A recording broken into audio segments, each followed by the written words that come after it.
ഒത്തിരി പേര് ചോദിക്കുന്നുണ്ടായിരുന്നു Sijo full time game എന്നൊക്കെ പറഞ്ഞ് നടന്നിട്ട് എവിക്റ്റ് ആകുമ്പോൾ സിജോക്ക് വിഷമം ഉണ്ടാവോ, ഷോക്കിംഗ് എവിക്ഷൻ ആയിരുന്നു. കാരണം ഇതൊരു ഷോക്കിംഗ് ആയിട്ടുള്ള, ഇപ്പം സിജോക്കായാലും വീട്ടുകാർക്കായാലും സിജോ പ്ലാൻ ചെയ്യുന്നു, സിജോ പോവില്ല എന്നുള്ള വീട്ടുകാരുടെ ധാരണ ഉണ്ടായിരുന്നു. ഞാൻ പോവില്ല എന്ന് സിജോയും കരുതിയിട്ടുണ്ടായിരുന്നു. അപ്പോൾ ഇവരുടെയൊക്കെ റിയാക്ഷൻസ് എന്തായിരുന്നു? ഔട്ടായ സമയത്ത് സിജോ ഔട്ടായപ്പോൾ സിജോ ഷോക്കായോ, വിഷമിച്ചോ, വീട്ടുകാരെങ്കിലും ഷോക്കായോ, അവരുടെ എക്സ്പ്രഷൻസ് എന്താണ്? സിജോ ഔട്ടായ ദിവസം, അതായത് ഇന്നലെ ഓൾറെഡി സൺഡേയിലത്തെ എപ്പിസോഡിൻ്റെ ഷൂട്ടിംഗ് കഴിഞ്ഞു. ആ ഷൂട്ടിംഗ് സെറ്റിൽ ഷൂട്ടിംഗ് നടന്ന സംഭവം എന്താണെന്ന് ഞാൻ ഡീറ്റെയിൽ ആയിട്ട് അറിഞ്ഞിട്ടുണ്ട്.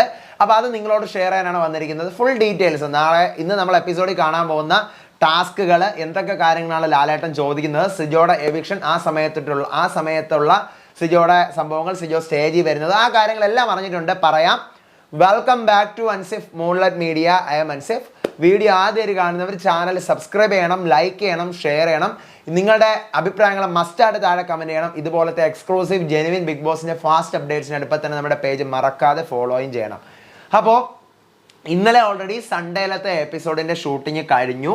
അപ്പോൾ ആ ഷൂട്ടിങ്ങിൻ്റെ അവിടെ എന്തൊക്കെ കാര്യങ്ങളാണ് സൺഡേ എപ്പിസോഡിൽ നടക്കുന്നതെന്നാണ് ഞാൻ ആദ്യം പറയുന്നത്. ഇതിനകത്ത് സിജോയുടെ എവിക്ഷൻ ഉണ്ട്, അതിൻ്റെ കുറച്ച് സംഭവങ്ങളൊക്കെ നമ്മൾ പ്രതീക്ഷിച്ചതുപോലെ ഉണ്ട്. അത് ഞാൻ പറയാം. അത് ഞാൻ ഈ വീഡിയോയുടെ ഒരു ഓർഡർ അനുസരിച്ച് ഞാൻ പറയാം. ആദ്യം തന്നെ ഇന്ന് ലാലേട്ടൻ വന്നിട്ട് വീട്ടുകാരടുത്ത് നമ്മുടെ നാട്ടുരാജാവ് ടാസ്കിനെ കുറിച്ചും പിന്നെ പരകായ പ്രവേശനം ടാസ്കിനെ കുറിച്ചും ചോദിക്കുകയാണ്. അപ്പോൾ എല്ലാവർക്കും ഭയങ്കര വലിയ അഭിപ്രായമാണ്. അതിനകത്ത് ഈ പറയുന്ന പോലെ ജാസ്മിൻ്റെ വഴക്കിനെ കുറിച്ചും പിന്നെ ജാസ്മിൻ ഈ പദവി ഏറ്റപ്പോഴത്തേക്കുള്ള സിജോയുടെ ഇഷ്യൂസിനെ കുറിച്ച്, പിന്നെ പരകായ പ്രവേശനത്തിലുള്ള എല്ലാവരുടെയും പെർഫോമൻസിനെ കുറിച്ച് സംസാരിക്കുന്നു. എല്ലാവരും സൂപ്പർ ആയിരുന്നു എന്നാണ് ലാലേട്ടൻ്റെ ഒപ്പീനിയൻ.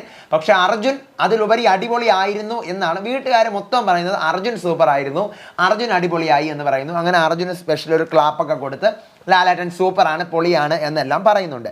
അതിനുശേഷം പിന്നീട് ഒരു ടാസ്ക് ആണ് വരുന്നത്. എല്ലാവരും സൂപ്പർ ആണെന്ന് ലാലേട്ടൻ പറയുന്നു കേട്ടോ. അർജുന് ഒരു സ്പെഷ്യൽ ഇത് കൊടുക്കുന്നുണ്ടെങ്കിലും എല്ലാവരും സൂപ്പർ ആണെന്ന് പറയുന്നു. അതിനുശേഷമാണ് ഒരു ടാസ്ക് വരുന്നത്. ടാസ്ക് എന്ന് പറഞ്ഞു കഴിഞ്ഞാൽ ലാലേട്ടൻ ക്വസ്റ്റ്യൻ ചോദിക്കും, ഇവർ ഉത്തരം പറയും. ക്വസ്റ്റ്യൻ ചോദിക്കുന്നത് നിങ്ങൾക്ക്, ഇപ്പം ഞാൻ ചോദിക്കുന്ന ചോദ്യം നിങ്ങൾക്ക് ഉത്തരം പറയാം. അതായത് ഈ വീട്ടിൽ നിന്ന് ഔട്ടായി പോയവരുടെ പേര് വേണമെങ്കിലും പറയാം, ഇപ്പോൾ ഇവിടെ നിൽക്കുന്നവരുടെ പേര് വേണമെങ്കിലും പറയാം. സാധാരണ ലാലേട്ടൻ ക്വസ്റ്റ്യൻ ചോദിക്കുമ്പോഴത്തേക്കും നമുക്ക് ആ വീട്ടിലുള്ളവരെ ബേസ് ചെയ്തേ പറയാൻ പറ്റത്തുള്ളൂ. ഇത് അങ്ങനെയല്ല. ലാലേട്ടൻ ചോദിക്കുകയാണ്, ഈ വീട്ടിലെ കറിവേപ്പില ആരാണ്, ഓന്ത് ആരാണ്, കുറുക്കൻ ആരാണ്. ഇന്നലെ നമ്മൾ പ്രൊമോയിൽ കണ്ടില്ലേ എല്ലാവരും ചിരിച്ചുകൊണ്ടൊക്കെ ഇരിക്കുന്നത്. ആ സംഭവം ഇതാണ്. അപ്പോൾ 10-20ഓളം ക്വസ്റ്റ്യൻസ് ലാലേട്ടൻ ചോദിക്കുന്നുണ്ടെന്നാണ് പറയുന്നത്. ഇത് എത്ര എണ്ണം എപ്പിസോഡിൽ കാണിക്കും എന്ന് എനിക്കറിയത്തില്ല. ചിലപ്പോൾ കുറേയൊക്കെ കട്ട് ചെയ്ത് പോകുമായിരിക്കും. അപ്പോൾ ഈ സംഭവങ്ങളൊക്കെ ഇങ്ങനെ ക്വസ്റ്റ്യൻ ചോദിക്കുന്നു, വീട്ടുകാരതിനുള്ള ഉത്തരം പറയുന്നു. ഫണ്ണി ആയിട്ടുള്ള ഒരു സെഗ്മെൻ്റായിട്ട് അതങ്ങ് പോകുന്നു. അതിനുശേഷമാണ് ഇവർക്കൊരു ടാസ്ക് കൊടുക്കുന്നത്. ആ ടാസ്കിൽ ഒരു മുട്ട ടാസ്ക്കാണ്. 2 പോയിന്റിലായിട്ട് മുട്ടകൾ വെച്ചിട്ട് ഓരോരുത്തർ വന്ന് മൂക്കിൽ തൊടൂ, വായിൽ തൊടൂ എന്നെല്ലാം പറയുമ്പോഴത്തേക്കും ചെയ്യുന്ന ഒരു എനിക്ക് കറക്റ്റ് അതിൻ്റെ ഡീറ്റെയിൽ എന്താണെന്നുള്ളത് കിട്ടിയിട്ടില്ല. അപ്പം ഈ ടാസ്കിനകത്ത് മുട്ട കിട്ടുന്ന ആൾക്ക് മറ്റൊരു ഓപ്പോസിറ്റ് നിൽക്കുന്ന ആൾക്ക് പണിഷ്മെൻറ്റ് കൊടുക്കാം. അപ്പോൾ അഭിഷേകാണ് ആദ്യം പോകുന്നത്. അപ്പോൾ ലാലേട്ടൻ പറയുന്നുണ്ട് ഫണ്ണി ആയിട്ടുള്ള പണിഷ്മെൻ്റ് ഒക്കെ കൊടുക്ക് എന്ന് പറയുന്നുണ്ട്. ഇത് ഇത്രയാണ് മെയിനായിട്ട് നടക്കുന്ന സംഭവം വീട്ടിൽ. അതിനുശേഷമാണ് സിജോയുടെ കേക്ക് കട്ടിങ്ങും വീഡിയോ കാണിക്കുന്നത്. സിജോയുടെ ബർത്ത്ഡേയുടെ വീഡിയോ കാണിക്കുന്നത്. എല്ലാവരും മുണ്ടിലും ജുബയിലുമാണ്. ആണുങ്ങളുടെ എല്ലാവരുടെയും വേഷം അതാണ്. പിന്നീടാണ് എവിക്ഷൻ വരുന്നത്. എവിക്ഷൻ്റെ കാര്യം ഓൾറെഡി ഞാൻ മുമ്പ് പറഞ്ഞതാണ്. എന്നാലും ജസ്റ്റ് ഒന്നുകൂടി ഞാൻ പറഞ്ഞിട്ട് അതിൻ്റെ ബാക്കി കാര്യങ്ങൾ പറയാം. എവിക്ഷനിൽ മറ്റേ ത്രാസിൽ ചാക്ക് വെയിറ്റ് തൂക്കുന്നതാണ്. ചാക്കിൽ വെയിറ്റ് തൂക്കുമ്പോൾ ആദ്യം അപ്പം വെയിറ്റ് കൂടുതലുള്ള ആരാണോ അവർ സേവ് ആവും. ആദ്യം ജാസ്മിനും ഋഷിയാണ് വന്ന് ചാക്കിൽ വെയിറ്റ് നോക്കുന്നത്. വെയിറ്റ് നോക്കുമ്പോൾ ജാസ്മിൻ്റെത് വെയിറ്റ് കുറവും, ഋഷിയുടേത് വെയിറ്റ് കൂടുതലും. ഋഷി സേവ് ആവുന്നു. അപ്പോൾ ജാസ്മിൻ്റെ കൂടെ അടുത്ത് സിജോ വന്ന് വെയിറ്റ് വയ്ക്കുമ്പോൾ ജാസ്മിൻ്റെ വെയിറ്റ് കൂടുന്നു. അപ്പോൾ ജാസ്മിൻ സേവ് ആവുന്നു. സിജോ സ്റ്റിൽ അവിടെ അങ്ങനെ തന്നെ നിൽക്കുന്നു. അടുത്ത് ശ്രീതു വരുന്നു. ശ്രീതുവും സിജോയും കൂടെയാണ് ലാസ്റ്റ് വെയിറ്റ് തൂക്കാനായിട്ട് വന്ന് നിൽക്കുന്നത്. ശ്രീതുവിൻ്റെ 2 എണ്ണം വെക്കുമ്പോൾ തന്നെ താഴെ നിന്ന് വരുന്നു. സിജോയുടെ അങ്ങ് പൊങ്ങിപ്പോവുകയാണ്. മനസ്സിലായില്ലേ? ആ അവസ്ഥയാവുന്നു. അപ്പോൾ അർജുനാണ് ഇതിനകത്തൊരു വിഷമം വരുന്നത്. കാരണം 2 ഫ്രണ്ട്സാണ്. ശ്രീതുവും ഫ്രണ്ടാണ്, സിജോയും ഫ്രണ്ടാണ്. അപ്പോൾ അർജുൻ ഇങ്ങനെ വിഷമിച്ചിങ്ങനെ നിൽക്കുന്നുണ്ടെന്നാണ് അറിയാൻ പറ്റിയത്. അപ്പം അങ്ങനെ സിജോ എവിക്റ്റ് ആവുകയാണ്. സിജോ ഒട്ടും പ്രതീക്ഷിച്ചിരുന്നില്ല. വീട്ടുകാരൊക്കെ ഷോക്ക് ആവുന്നുണ്ടെന്നാണ് പറഞ്ഞത്. അറിഞ്ഞത് അങ്ങനെയാണ്. വീട്ടുകാരൊക്കെ ഷോക്ക് ആവുന്നുണ്ട്, സിജോ എങ്ങനെ എവിക്റ്റ് ആയി എന്നുള്ളൊരു ഷോക്കാണ്. അപ്സര എവിക്റ്റ് ആയപ്പോഴും എല്ലാവർക്കും ഷോക്കായിരുന്നു. അപ്പോൾ സിജോ എങ്ങനെ എവിക്റ്റ് ആയി എന്നുള്ളൊരു ക്വസ്റ്റ്യൻ എല്ലാവരുടെയും ഉള്ളിൽ വരുന്നുണ്ട്. അതിനുശേഷം പിന്നീട് സിജോ എവിക്റ്റായി പോകുന്നുണ്ട്. അർജുനെയൊക്കെ കെട്ടിപ്പിടിക്കുന്നുണ്ടെന്ന് അറിയുന്നു. അർജുന് ഭയങ്കര വിഷമമുണ്ട് കേട്ടോ. സിജോ പോയതിൽ അർജുന് വിഷമമുണ്ട്. സിജോ നേരെ സ്റ്റേജിൽ വരുന്നു. സ്റ്റേജിൽ വന്നിട്ട് ലാലേട്ടൻ്റെ അടുത്ത് സംസാരിക്കുകയാണ്. അപ്പോൾ അവിടെ വെച്ചിട്ട് എൻ്റെ ബർത്ത്ഡേയിൽ ലാലേട്ടൻ എന്നെ സേവ് ചെയ്യുമെന്ന് കരുതി, സേവ് ചെയ്യും എന്നൊക്കെ ഞാൻ പ്രതീക്ഷിച്ചു എന്നൊക്കെ സിജോ പറയുന്നുണ്ട്. അൺഎക്സ്പെക്റ്റഡ് ആയിരുന്നോ, പ്രതീക്ഷിച്ചിരുന്നോ എന്ന് സിജോയോട് ചോദിക്കുന്നുണ്ട്. ഇല്ല, ഞാൻ പ്രതീക്ഷിച്ചിരുന്നില്ല, ഞാൻ ഔട്ടാവുമെന്ന് ഞാൻ കരുതിയില്ല എന്ന് സിജോ പറയുന്നുണ്ട്. വിഷമം ഉണ്ടോ എന്ന് ചോദിക്കുന്നുണ്ട്. ആ വിഷമമുണ്ട്. എന്നിട്ട് സിജോ സ്റ്റേജിലേക്ക് സിജോ വരുമ്പോൾ തന്നെ ഭയങ്കര ആർപ്പവിളിയും കയ്യടിയാണെന്നാണ് അറിയാൻ പറ്റിയത്. എപ്പിസോഡിലുണ്ടോ എന്ന് നമുക്ക് കണ്ടറിയാം, കട്ടയോ ഇല്ലേ എന്നൊക്കെ. അപ്പം ഭയങ്കര കയ്യടിയും ആർപ്പവിളിയായിരുന്നു സിജോ സ്റ്റേജിൽ നിന്ന്. കാരണം അവിടെയുള്ള പ്രേക്ഷകർ പോലും കരുതുന്നില്ല. നമ്മൾ ഇന്നലെ അവിടെ രാവിലെ പോലെ ഇരുന്ന് വീഡിയോ ഇടുവാണെങ്കിൽ അവരവിടെ ഷൂട്ടിംഗ് സെറ്റിലാണല്ലോ, അവരാരും കരുതുന്നില്ലല്ലോ ആരാണ് ഔട്ട് ആവുന്നതെന്ന്. അപ്പോൾ ഈ പറയുന്ന പോലെ പ്രേക്ഷകർ ഭയങ്കര കയ്യടിയും ആർപ്പവിളിയൊക്കെ ആയിരുന്നു സിജോ അവിടെ സ്റ്റേജിൽ വന്നപ്പോൾ. എന്നിട്ട് സിജോ പറയുന്നുണ്ട്, എനിക്ക് എവിടെയെങ്കിലും തെറ്റ് പറ്റിയിട്ടുണ്ടോ, അതുകൊണ്ടാണോ ഞാൻ ഔട്ടായത്, എനിക്ക് എവിടെയാണ് തെറ്റ് പറ്റിയത് എന്നൊക്കെ ഇങ്ങനെ സ്വയം ചോദിച്ചുകൊണ്ട് ഞാൻ എന്തെങ്കിലും തെറ്റ് ചെയ്തിട്ടുണ്ടെങ്കിൽ സോറി എന്ന് പ്രേക്ഷകരുടെ അടുത്ത് പറയുന്നുണ്ടെന്നാണ് അറിഞ്ഞത്. ആ സ്റ്റേജിൽ വെച്ചിട്ട് എനിക്ക് എന്തെങ്കിലും തെറ്റ് എൻ്റെ ഗെയിമിൽ പറ്റിയെങ്കിൽ സോറി എന്നെല്ലാം പറയുന്നുണ്ട്. അപ്പോൾ ലാലേട്ടൻ പറയുന്നുണ്ട്, തികച്ചും ഒരു എന്താ പറയുക, അൺപ്രഡിക്റ്റബിൾ ആണ് ബിഗ് ബോസ് എന്ന് പറയുന്നത്, അങ്ങനെയാണ്, നിങ്ങൾ വളരെ സർവൈവ് ചെയ്ത് വന്ന ആളാണ് എന്നെല്ലാം പറഞ്ഞുകൊണ്ട്, ആ ജീവിതത്തിൽ ഒത്തിരി ഐശ്വര്യങ്ങൾ ഉണ്ടാവട്ടെ എന്നെല്ലാം പറഞ്ഞുകൊണ്ട് സിജോ സ്റ്റേജിൽ നിന്നും പോവുകയാണ്.